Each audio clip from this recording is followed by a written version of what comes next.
నమస్తే అండి అందరికీ. ఆర్కే పచ్చళ్ళకి స్వాగతం. ఎలా ఉన్నారు అందరూ? సో ఈరోజు మనం ఆర్కే పచ్చళ్ళలో మామిడికాయ పచ్చడి అండి. ఇంతకుముందు మనం మామిడికాయ పచ్చళ్ళలో చాలా చెప్పుకున్నామండి. అలాగే ఈరోజు కూడా మామిడికాయ పచ్చడి గురించి మాట్లాడదాం. సో నన్ను అడిగారు, మీరు ఎలా చేస్తారు ఏంటనేది మీ కొంచెం ప్రాసెస్ వీడియో పెట్టండి అని. సో నేను మామిడికాయ పచ్చడి అనేది ఇలా చేస్తానండి. సో మాకు చాలా మంది కస్టమర్స్ ఉన్నారు. సో అందులో ఒకళ్ళు మామిడికాయ పచ్చడిని ఆర్డర్ చేశారనమాట. అంటే వాళ్ళు ప్రతి సంవత్సరం మా దగ్గరే తీసుకుంటారు. సో మాతో పెట్టించుకుంటారు కాబట్టి వాళ్ళ కోసం పెడుతున్నాను అనమాట. సో వాళ్ళ కోసం పెట్టే దాంట్లో అదే ప్రాసెస్ని వీడియో తీయడం జరిగిందనమాట. సో చూస్తున్నారుగా, ప్రతిదీ చాలా జాగ్రత్తగా, అంటే ముక్కలు ఎన్ని ఉన్నాయో దాన్ని బట్టి, అందరిలాగా నేను కూడా అండి ముక్కలు ఎన్ని ఉన్నాయో దాన్ని బట్టి అన్ని కొలతలు తీసుకుంటానండి. ఎన్ని ముక్కలు ఉన్నాయో దానికి సరిపడా కొలతలతో అన్నీ తీసేసుకొని పక్కన పెట్టేసుకొని అలా కొంచెం కొంచెం వేస్తూ కలుపుతూ ఉంటామండి. సో ప్రతి ముక్కకి ఉప్పు కారం అనేది సమపాలల్లో పట్టాలి కాబట్టి సో అంత జాగ్రత్తగా ప్రతిదీ చేస్తూ ఉంటామండి. సో చూసే వాళ్ళకి అనిపించవచ్చు వీళ్ళు గ్లౌజులు వేసుకోలేదు ఏం లేదు అనేసి. సో గ్లౌజులు వేసుకోవడం ఏంటంటే టెంకకి ఉంటుంది కాబట్టి గ్లౌజులు వేసుకుంటే చినిపోవచ్చు అండి. అది కాకుండా గ్లౌజుల్లో కొంచెం కెమికల్ ఉంటుంది కాబట్టి గ్లౌజులు వేసుకొని కలపడం కంటే చేతులు శుభ్రంగా కడుక్కొని తుడుచుకొని కలపడం మంచిదండి. సో మేము ప్రతిదీ అలాగే చేస్తాము, మీరు భయపడాల్సిన అవసరం లేదు. జాగ్రత్తగా శుభ్రంగానే చేస్తామండి. సో మీకు మేము ఏది చూపిస్తున్నామో మేము కూడా కస్టమర్ల కోసం మేము ఏం చేస్తామో మేము కూడా అదే తింటామని, మాకు స్పెషల్గా మేమేం చేసుకోము. సో చూస్తున్నారు కదా, ఇందాక మసాలాలు కలిపామండి, అలాగే ఇప్పుడు కారం కలుపుతున్నాము. సో అన్ని కొలతలు ముందే తీసి పక్కన పెట్టేసుకొని కొంచెం కొంచెం వేస్తూ కలుపుతామండి. ప్రతి ముక్కకి ఆ రుచి అనేది పట్టాలి కాబట్టి ప్రతిదానికి అలా జాగ్రత్తగా కొంచెం కొంచెం వేసుకుంటూ కలుపుతామండి. సో చూస్తున్నారు కదా, ఇది మసాలాలండి. సో అప్పటికప్పుడు మిక్సీ పట్టి వేస్తున్నాం. మీకు మిక్సీ జార్ కూడా కనిపిస్తుంది, అప్పటికప్పుడే పట్టి అందులో కలపటం జరుగుతుందండి. మీరు అనుకోవచ్చు మామిడికాయ పచ్చడి కాబట్టి అన్నిటికీ అలాగే ఉండదు, మామిడికాయ పచ్చడి కాబట్టి అప్పటికప్పుడు పట్టి వేసుకోవాలని. లేదంటే మేము ప్రతి పచ్చడికి కూడా అలాగే పట్టుకుంటామండి. ముందే మసాలాలు పట్టేసుకొని డబ్బాకి పెట్టుకొని ఆర్డర్ రాగానే కలపటం అనేది జరగదండి. ఎవరు ఏ పచ్చడి ఆర్డర్ పెట్టుకుంటే ఆ పచ్చడికి తగ్గట్టు అప్పటికప్పుడే చేస్తామని. చూస్తున్నారు కదా, ఎల్లిపాయలు కూడా వేసాము. సో మీరు ఏ పద్ధతిలో చేస్తారు అంటే, మామిడికాయ అనేది మన తెలుగువారి పచ్చళ్ళలో చాలా అగ్రస్థానంలో ఉంటుందండి. ముందు గోంగూర అయితే తర్వాత మామిడికాయ ఉంటుంది. సో మామిడికాయ పచ్చడి పెట్టాలి అంటే దానికి కొంచెం నియమాలు ఉంటాయి. సో అయ్యే నియమాలని నేను కూడా పాటిస్తూ పెడుతున్నానండి. మామిడికాయ పచ్చడి అనేది కొన్ని పద్ధతులు అనేవి ఉంటాయి. మన అమ్మమ్మల కాలం నుంచి అవి ఉన్నాయి. కాకపోతే ఇప్పుడు జనరేషన్లో అవి కొంచెం పెద్దగా పట్టించుకోవట్లేదు. బట్ మామిడికాయ పచ్చడి పెట్టాలి అంటే ఈ వేసవి కాలంలో ఆ రోజు ఒక చిన్నపాటి ఫంక్షన్ లాగే, అంటే పండగ వాతావరణమే ఉంటుంది. చూస్తున్నారు కదండి, ఇందాక ఎల్లిపాయలు అలాగే వేసాము.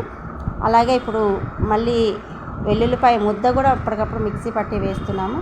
సో అన్నీ అప్పటికప్పుడు ఫ్రెష్గా ఉండేలా చూసి చేస్తామండి. ఈ పచ్చడి అనే కాదు, ఏ పచ్చడి చేసినా అలాగే ఉంటుందండి. సో మన ఆర్కే పచ్చళ్ళు, అందుకనే చెప్తున్నానండి, ఆర్కే పచ్చళ్ళు అనేవి చాలా స్పెషల్ పచ్చళ్ళు, ప్రత్యేకంగా ఉంటాయని చెప్తున్నాను.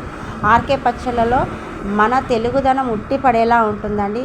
ఈ మధ్యకాలంలో చాలా రకాల వంటలు చూస్తున్నాం, చాలా వెరైటీస్ వచ్చాయి. కాకపోతే మా ఆర్కే పచ్చళ్ళలో అనేది తెలుగువారి రుచులు అని అందుకే అంటున్నానండి. తెలుగు రుచులు అనేది నేను పక్కాగా చెప్తాను. తెలుగువారి రుచులు ఎక్కడికి వెళ్ళవండి. మన ఆర్కే పచ్చళ్ళలో తెలుగుదనం అనేది అలా ఉట్టిపడుతుంది. సో అన్నీ కలిపేసాం కదండి, మళ్ళీ ఒకసారి వేరే గిన్నెలో వేసి మళ్ళీ అన్నీ ప్రతి ముక్కకి పట్టేలా చూసి కలుపుతూ ఉన్నామండి. చూస్తున్నారు కదా, అదేవిధంగా చక్కగా లోపల నుంచి కలిసేలా కింద నుంచి తీస్తూ కలుపుతున్నాం.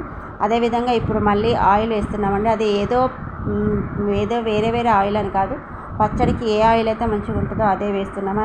అలాగే పచ్చడికి ఎంత మోతాదులో కావాలో అంత మోతాదులోనే పచ్చడికి నూనె కలుపుతామండి. అలాగే కొంతమంది ఎక్కువ కాలం నిలువ ఉండాలనేసి కొద్దిగా నూనె ఎక్కువ పోస్తూ ఉంటారు. అలా కాదండి, మన పచ్చడికి అంటే మనం ఎంత పచ్చడి పెట్టాలనుకుంటున్నామో దానికి ఎంత కావాలో అంతే తీసుకుంటామండి. అలాగే అంత ఎక్కువ అని లేదు, తక్కువ అని ఉండదు, సమపాలల్లోనే ఉంటుంది. సో చూస్తున్నారు కదా, ముక్క కూడా ముందు నూనె పోసి ప్రతిదీ అలా కింది నుంచి తీస్తూ ఉంటే ప్రతి ముక్కకి పడుతుందండి. సో అలా జాగ్రత్తగా కలుపుతాం. ఎందుకంటే కస్టమర్లు ఇప్పుడు మనం ఒక రూపాయి మనం ఎంత జాగ్రత్త పడతామో, అంటే మనకు వచ్చే రూపాయికి ఎంత విలువ మనం ఇస్తున్నామో కస్టమర్ల ఆరోగ్యానికి కూడా అంతే విలువ ఇవ్వాలి. కాబట్టి ఏదో ఆర్డర్ వచ్చేసింది కదా ఎలాగో అలా కలిపేద్దామని కాదండి. సో జాగ్రత్తగా చేస్తాము అన్నీ. ఎందుకంటే కస్టమర్ల ఆరోగ్యమే కదండి మాకు కావాలి. వాళ్ళు ఆరోగ్యంగా ఉండి మీరు తినేసి బాగుంది అంటేనే మాకు ఇంకొంచెం ఎక్కువ చేయడానికి అనేది అవకాశం ఉంటుంది. సో ఈ వీడియో అనేది నేను ఒకళ్ళు సలహా ఇవ్వడం వల్ల చేయటం జరుగుతుంది. అలాగే ఏదో పచ్చళ్ళ వీడియోస్ పెట్టేసి ఫేమస్ అయిపోదామని ఏం లేదండి. సో నేను చేసే పద్ధతి ఎలా ఉంటుంది అనేది ఒకళ్ళు అడిగారు. సో దానికోసం అనేసి ఈ వీడియో పెట్టాను. సో నేను కలిపే విధానం చూస్తున్నారు కాబట్టి మా పచ్చళ్ళు కూడా అంతే తాజాగా ఉంటాయండి. సో మన ఆర్కే పచ్చళ్ళలోని ప్రత్యేక పచ్చళ్ళని మీరు కూడా రుచి చూడాలి అనుకుంటే మన ఆర్కే పచ్చళ్ళలోని ముందు వీడియోస్లలో వాట్సాప్ నెంబర్లు ఉంటాయండి. 2 ఉంటాయండి. రెండిట్లో ఏ ఒక్కదానికి మీరు ఆర్డర్ చేసుకున్నా మీ ఆర్డర్ని మేము తీసుకుంటాము. అలాగే మీ ఆదరాభిమానాలు కూడా మాకు కావాలని కోరుకుంటూ మా ఆర్కే పచ్చళ్ళని ఇంకా ముందుకు తీసుకెళ్తామండి. అలాగే నేను చేసే విధానం మీకు నచ్చితే ఆర్కే పచ్చళ్ళని ఆర్డర్ చేసుకోండి. అలాగే మీ రుచి చూసి మీ అనుభవాల్ని మాకు చెప్పండి. మన ఆర్కే పచ్చళ్ళు అనేవి తెలుగు వాళ్ళ రుచులండి. తెలుగుదనం ఉట్టిపడేలా మన ఆర్కే పచ్చళ్ళు ఉంటాయండి. మీరు మర్చిపోతున్న ఆ కమ్మదనం అనేది ఎక్కడ మిస్ అవ్వదండి. సో మీ ఆర్కే పచ్చళ్ళని మీ ఆదరాభిమానాలతో ఇంకా ముందుకు నడవాలని కోరుకుంటూ, అలాగే మీ ఆదరాభిమానాలని నేను ఇంకా పొందాలని కోరుకుంటూ, అలాగే ఈ వీడియో మీకు నచ్చినట్టయితే లైక్ చేసి, షేర్ చేసి, సబ్స్క్రైబ్ చేసుకొని అలాగే మీ సూచనలు, సలహాలు ఇంకా నాకు ఇవ్వాలని కోరుకుంటున్నానండి. ఆర్కే పచ్చళ్ళు అనేవి చాలా రోజుల నుంచి ఉన్నాయండి, ఇప్పటిదనే కాదండి. సో ఏదో ఫేమస్ కోసం నేను ఏమీ పెట్టట్లేదు. సో ఆర్కే పచ్చళ్ళని ఇంకా ఆదరిస్తారని కోరుకుంటూ ఉంటానండి. నమస్తే. మరి ఇంకెందుకు ఆర్డర్ చేసుకోండి.